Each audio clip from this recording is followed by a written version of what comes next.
PhD के विद्यार्थियों के वो लगभग इस हेडिंग में कवर होता है उसका जो अभिज्ञान है ना, उसका सारा मूल अभिज्ञान जो है वो इसमें है, सारा छिपा हुआ है।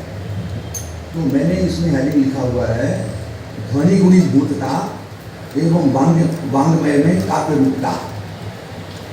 वांग्मय में काव्य रूपता, ध्वनि गुणी भूतता यानी पाठाक्षर के बाद ध्वनि पैदा होती है। पहले पाठाक्षर उद्भूत होगा तभी तो ध्वनि का ज्ञान होगा ना, तो उसके भी तत्पश्चात है, समझे बात को। यानी ध्वनि गुणी भूतता एवं वांग्मय में काव्य रूपता। जरा बैठा हुआ है,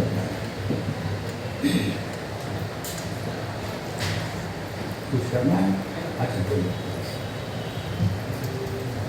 देखिए ध्वनि की उत्पत्ति में, क्योंकि ये ध्वन्यात्मक काव्य है, ध्वन्यात्मक श्रृंखलिक काव्य है, श्रृंखला बनती जाती है हमारी पाठाक्षरों से।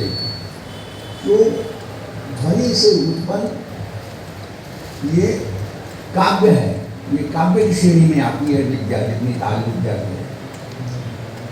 और इसके ऊपर सफोटवाद का सिद्धांत लागू होता है। सफोटवाद, अब सफोटवाद जो है वो तंत्र शास्त्रों का विषय है।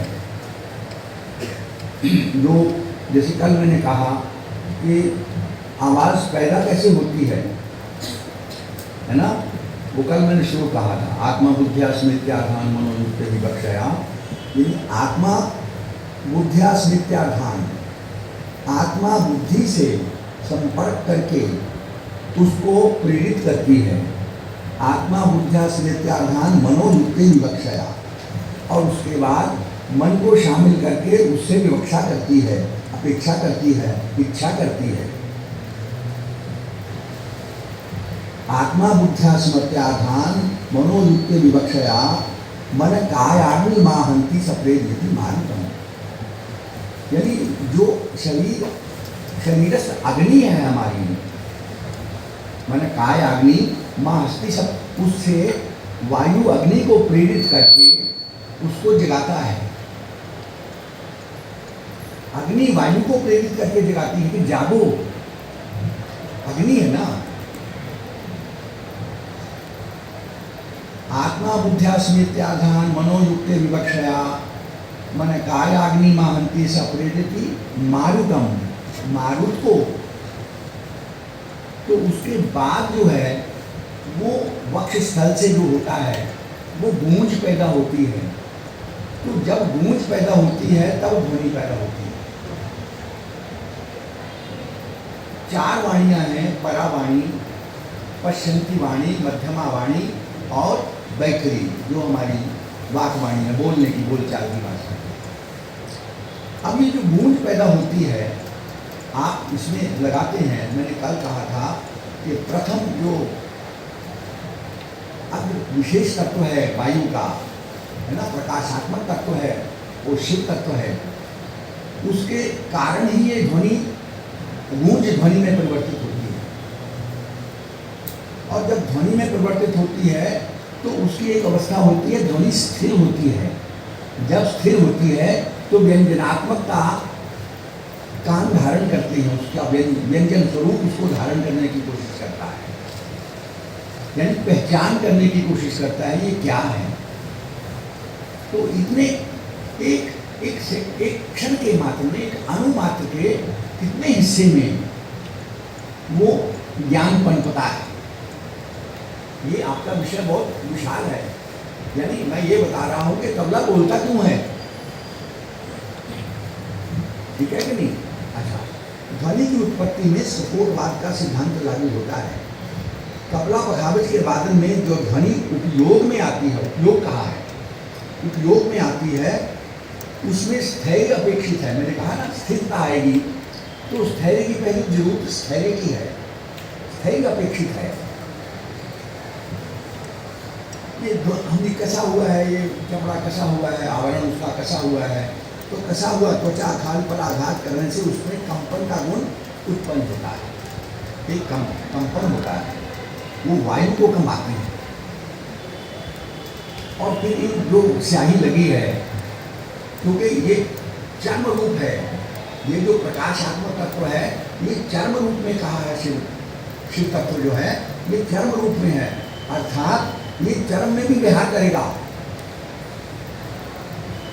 चर्म में विहार करने के बाद इसके सूक्ष्म क्षेत्रों से जो लेपन है आपका उससे बाहर,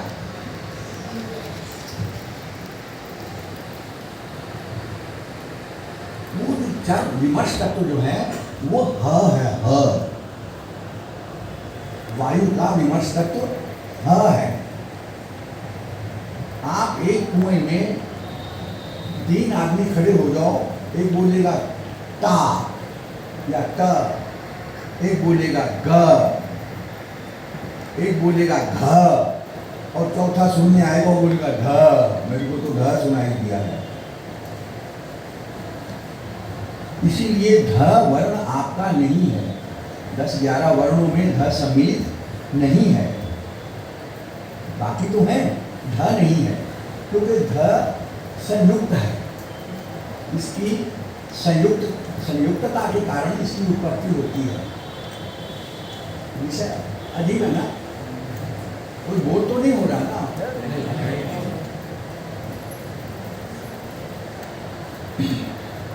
अब ध्वनि के जो व्यंग्यात्मक स्वरूप है उसका संगीत में उपयोग नहीं है। यानी यहाँ व्यंग्य का अर्थ है जहाँ अर्थ अभिज्ञान देता है, अर्थ बहिर्भूत होता है, अर्थ बाहर आता है। यानी यहाँ साहित्य में शब्द बहिर्भूत होता है, अर्थ बहिर्भूत होता है, यहाँ अर्थ बहिर्भूत नहीं होता। साहित्य में अर्थ बहिर्, वो उसकी व्यंग्यात्मक स्थिति है, इस स्केल है उसकी, कुछ व्यंग ध्वन्यते इति ध्वनि, यानी वो ध्वनि में जो व्यंग्य है वो शामिल है। साहित्य के व्यंग्य में ध्वनि आपने अर्थ शामिल है, थोड़ा सा उसका अभिज्ञान शामिल है। यहाँ कोई अर्थ है ही नहीं, केवल हम व्यंजना को धारण करते हैं, उस पाठाक्षर की व्यंजना हमारे कान को स्वीकार करते हैं और तब पहचानते हैं तत्पश्चात। वो जो गूंज के कारण जो गठित दीर्घता हुई, अंदर गठन हो गया, उसका गांठ बन गई, हमने जोर से गा मारा तो वायु इकट्ठी हुई, ऐसे ऐसे घाघरोला बना, उसका है ना कुछ हुआ, उस रूप धारण किया, वो बाहर बोले बाहर निकाल मेरे को बाहर, वो तो नहीं तो कैसा हुआ मैं तेरे को बाहर निकाल दूंगा, बोलो मैं निकलता हूँ बाहर। ये आप उसको रोके हुए हैं, आप कहीं कसा हुआ है, बोले कस नहीं और मेरा और गूंज आएगी, क्यों कसते हो? वायु तंग हो गई बेचारी, वायु को आपने प्रताड़ित कर दिया, बोले बाहर निकाल देखो बाहर।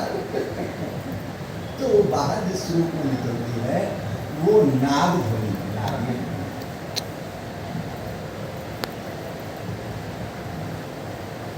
ये ठीक विषय, वो जो लड़कों का विषय था ना, वो विषय में है ना। तो उस गठित दीर्घता के कारण वो वर्ण को उजागर करती है।